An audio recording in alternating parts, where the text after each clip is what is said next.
Good Tuesday afternoon, and thanks for joining us on Kare 11 News Now. I'm Lauren Lemanchek. This afternoon, federal officials are announcing that they're putting a pause on nearly $200 million in Medicaid payments to Minnesota. The Trump administration says it's part of an effort to combat fraud and abuse of the Medicaid system. Officials say the move comes after financial reviews, adding that the money will be on hold until additional documentation is sent in. In the same announcement, the Health and Human Services Department says it's also pausing more than $850 million in Medicaid payments to California. Right now, St. Paul police say they have arrested a 30-year-old man on suspicion of murder connected to yesterday's triple homicide.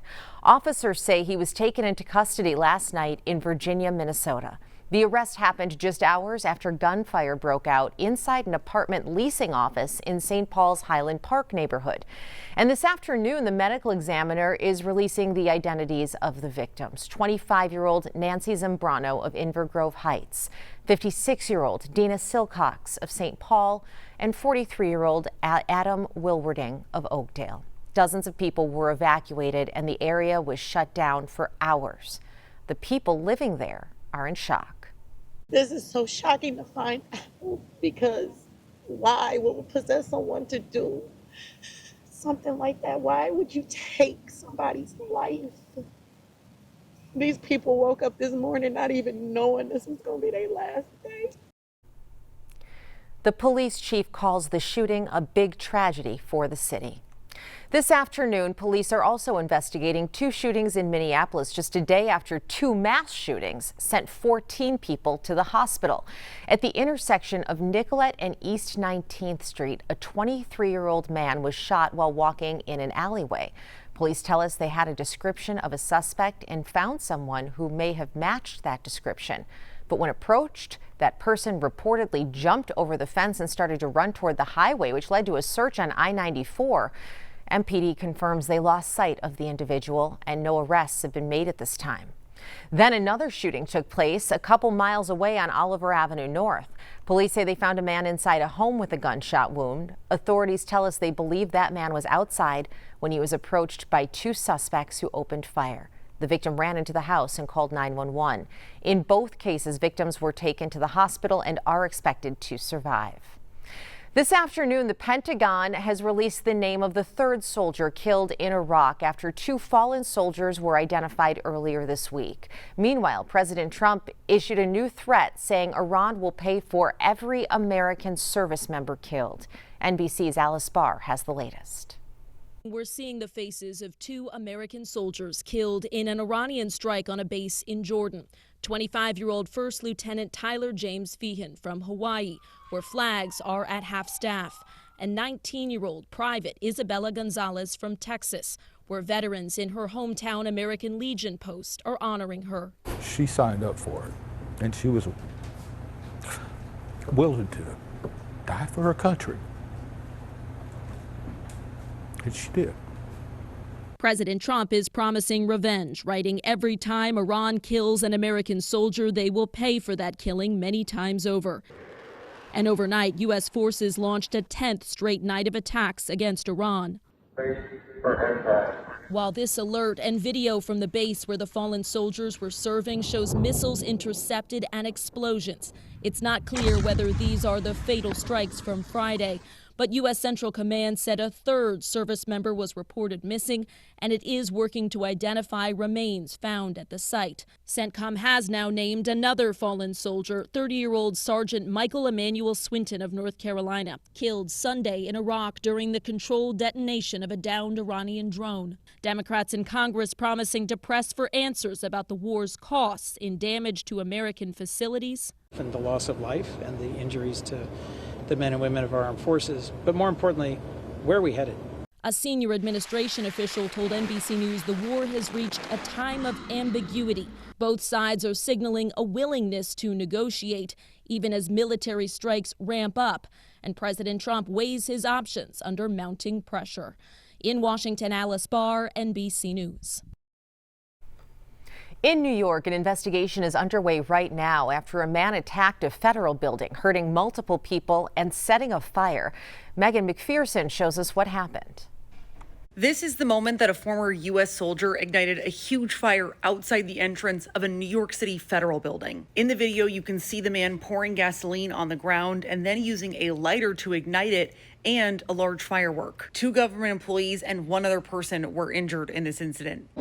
The FBI now says 43-year-old Andrew Arabaca then pulled out an airsoft rifle and fired 5 to 7 pellets in the direction of the federal building before a Federal Protective Service officer took him down. Federal officials also say Arabaca was carrying a pellet gun and anti-ice material, and there is an Immigrations and Customs office in this building. It also houses FBI's New York City headquarters and other government offices. Arabaca is in custody, but charges have not been filed yet. Right now, the family of Nolan Wells is demanding answers into his death. The 18-year-old was found dead after a boating trip with friends on the 4th of July. His family and friends gathered in Ocean Springs, Mississippi yesterday to say their final goodbyes. People came to his funeral dressed in shades of blue after Wells's mother encouraged them to celebrate her son's life with that color. Hold him close in your hearts. Share his stories. And never stop saying his name. As long as we continue to remember him, his light will continue to shine through us all. Friends of Wells say he wanted to stay back on the island during their boating trip, and they say he told them he would catch a ride home. Wells's body was found on the shores of the island days later. His cause of death is still unclear. Tonight, Ramsey County Sheriff Bob Fletcher is holding a community meeting to address gang concerns in the Somali community. This comes after Fletcher was condemned for comments he made about Somali gangs on a recent live stream. Local Somali leaders say his comments should have been a private conversation rather than a public live stream. Fletcher says he wants everyone to be involved in the conversation tonight, starting at 6. We're just 21 days out from the primary election, and if you haven't registered yet, you have until tonight to sign up. Officials say registering in advance can help you save time on Election Day. You can sign up online or at your local elections office. Speed cameras will soon go up in MnDOT work zones. The cameras will first go up on I-35W in Burnsville this summer and later Highway 65 near Bram later this summer or in early fall. Gordon Severson has more on the new tech. For those of us who work on the highway, the road is our office. Working in a construction zone, it's not a question of if you will encounter a close call or a crash. It's when. My win came on August 14th of 2019. The day Nick Hale was rear-ended by a semi on I-94 while he was working with his asphalt team for MnDOT. The impact pushed his truck forward 300 feet, where 3 of his co-workers would have been working that night if they hadn't stopped to wait for the rain to clear. Even today, I still think about the what ifs.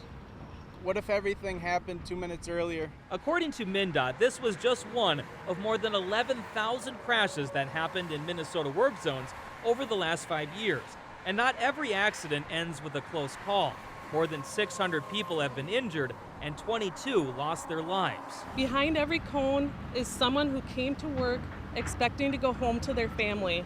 This week, MnDOT unveiled a new speed camera project to keep workers safe. They're testing them out on I-35W in Burnsville and 65 in Bram.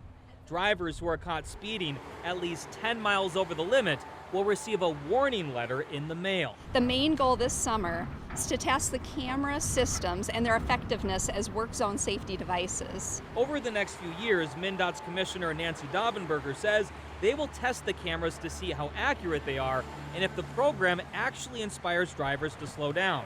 The cameras will be up and running later this summer. When you approach or enter a work zone, please slow down. Those simple actions can save lives.